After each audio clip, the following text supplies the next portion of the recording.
Why so many traditions warn about the crossing. Part 2. Across every culture that developed spiritual technology, there's a map, not of places, but of transitions, of space between life and death, between ignorance and knowledge, between dissolution and rebirth. Anthropologist Victor Turner called this space liminality, from the Latin limen, meaning threshold. He describes it as betwixt and between the positions assigned by law, custom, convention, and ceremonial. A zone where identity becomes unstable and where structures dissolve, where transformation or disintegration becomes possible. This is part 2. We continue exploring why traditions across time warned about the crossing and what they understood about navigating it safely. And if you haven't yet done so, make sure to subscribe and hit the notification bell to stay up to date on esoteric insights and occult knowledge. The Upanishads, crossing death through knowledge. The ancient Vedic tradition of India understood the crossing not as a place, but as a shift in consciousness. The Isha Upanishad, one of the oldest mystical texts, states in verse 11, "He who knows both Vidya and Avidya together crosses over death through Avidya and attains immortality through Vidya."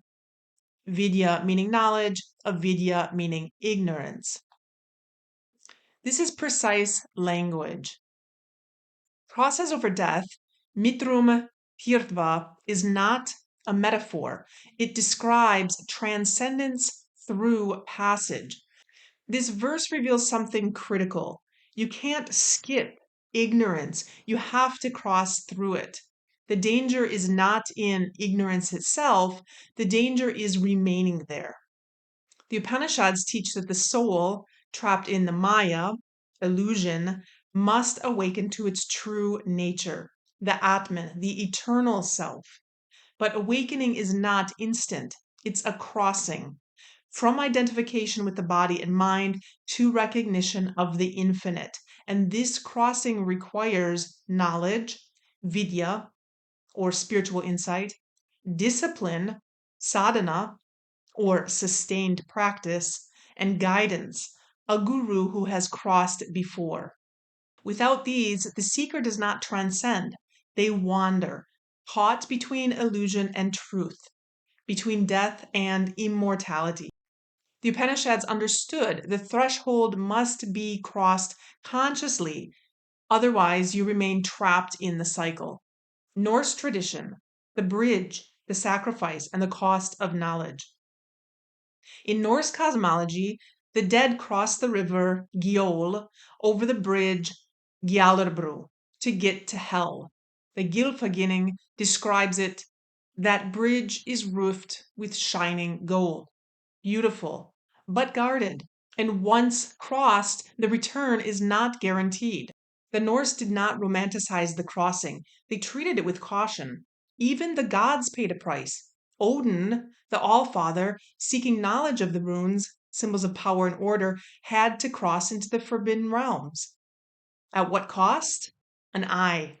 He hung on Yggdrasil for 9 nights, wounded, alone, suspended between life and death.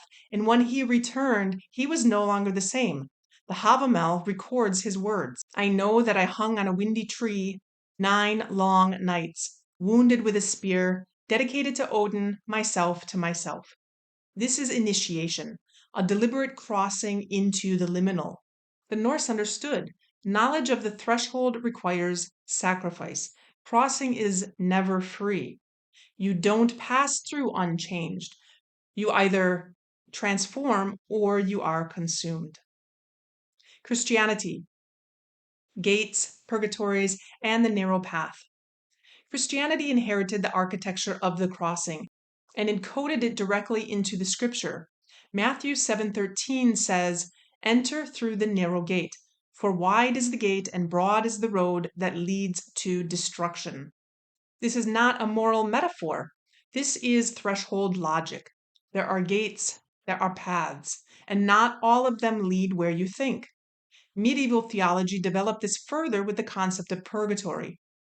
Not heaven, not hell, a liminal space, place of purification between states.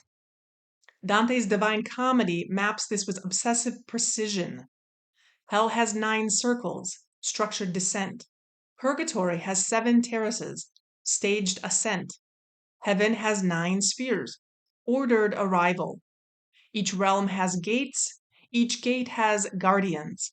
Each crossing requires preparation. Dante does not wander. He's guided by Virgil, then Beatrice, because the Christian mystics knew what the pagans knew. You do not cross the threshold alone, not safely. The mystics, Meister Eckhart, John of the Cross, Teresa of Avila, all described the same pattern. A dark night, a stripping away, a dissolution of the self. John of the Cross called it La noche oscura dell'alma, the dark night of the soul, a crossing where God seems absent, where meaning collapses, where the old self dies. But this darkness is not a punishment, it's a passage, and those who cross it emerge transformed. Shamanic traditions, the perilous journey.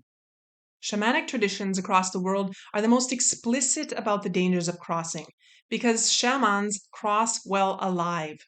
The journey to the spirit world, to the underworld, to the upper realms, and they do so intentionally, but never casually. Mircea Eliade writes in Shamanism, Archaic Techniques of Ecstasy, healer and psychopomp, the shaman is these because he commands the techniques of ecstasy. That is, because his soul can safely abandon his body and roam at vast distances, can penetrate the underworld and rise to the sky.